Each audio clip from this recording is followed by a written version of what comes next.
The Antichrist's rise. Timeline explained. Darkness doesn't arrive all at once. It creeps in quietly while the world is distracted by peace, progress, and promises of a better tomorrow. Empires rise this way. Deceptions form this way.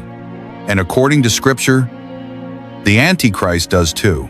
Before we go any further, like this video to help spread this message, share it with someone who needs clarity in confusing times, and subscribe to the Bible Project for more cinematic Bible stories brought to life. The world is weary. Wars have drained nations. Economies have shaken families. Trust in leaders has collapsed like ancient ruins. People are not looking for a tyrant. They are looking for relief. The Bible never says the Antichrist rises in chaos first. It says he rises during peace. Daniel calls him a ruler who comes by intrigue. Paul calls him a man who appears after restraint is removed. Revelation introduces him not with thunder but with diplomacy. Picture it. Global summits under white lights, leaders shaking hands beneath flags. Media headlines speak of unity, recovery, and hope. Then, one man steps forward. Not violent, not loud, not openly evil. Charismatic, brilliant, unifying. He speaks in calm certainty while the world listens with desperation. This is not the end yet. This is only the beginning. Scripture tells us something terrifying. He cannot fully rise until something is taken out of the way. Paul writes in 2 Thessalonians that the mystery of lawlessness is already at work, but restrained. For now, what is the restraint? Many believe it is the presence of the Holy Spirit working through the church, holding back a flood of darkness that is already pressing at the edges of history. And then, suddenly, restraint lifts, not with a siren, not with a warning, but with absence, a shift in the atmosphere. A silence where conviction once lived. A world that feels spiritually hollow, yet strangely confident. This is the moment the Antichrist steps fully into view. Daniel gives us a timestamp. He will confirm a covenant with many for 1 week. 7 prophetic years. A peace agreement likely centered around Israel. A deal the world celebrates. A solution that generations failed to achieve. Cameras flash. Crowds applaud. History books prepare new chapters. Israel is promised security.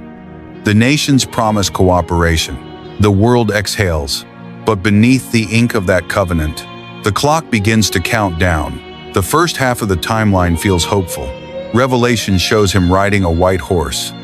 Not with a sword, but with a bow and no arrows. Victory without war. Power without bloodshed. Technology advances. Systems unify. Commerce flows freely. He doesn't persecute yet. He consolidates.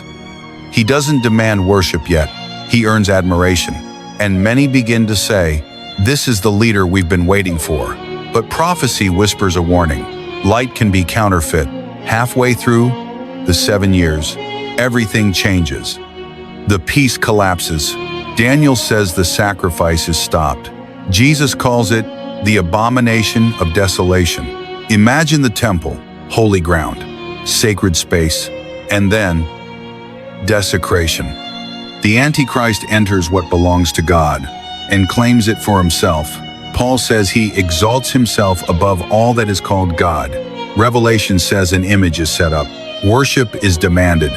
This is the moment the mask falls. What was diplomacy becomes domination. What was unity becomes control. What was admiration becomes fear. Revelation 13 reveals the system. No buying, no selling, no survival without allegiance. A mark not merely economic, but spiritual. A declaration of loyalty. A line drawn across humanity. The world fractures. Some bow, some resist, some vanish into wilderness and shadow. The Antichrist doesn't just want obedience. He wants worship. And the earth enters what Scripture calls Great Tribulation. Judgments begin to fall. Seals break. Trumpets sound. Bowls pour out. The earth groans. Oceans darken. Skies shake. Kings panic. And yet, instead of repentance, the world hardens. Revelation says they curse God rather than turn to him. The Antichrist rallies armies. nations gather. A final confrontation forms like a storm cloud over history. Armageddon, human power reaches its peak. Just as divine judgment descends, then heaven opens, not quietly, not symbolically, open. Christ returns, not as a suffering servant, but as a conquering king, white horse, eyes like fire, voice like rushing waters.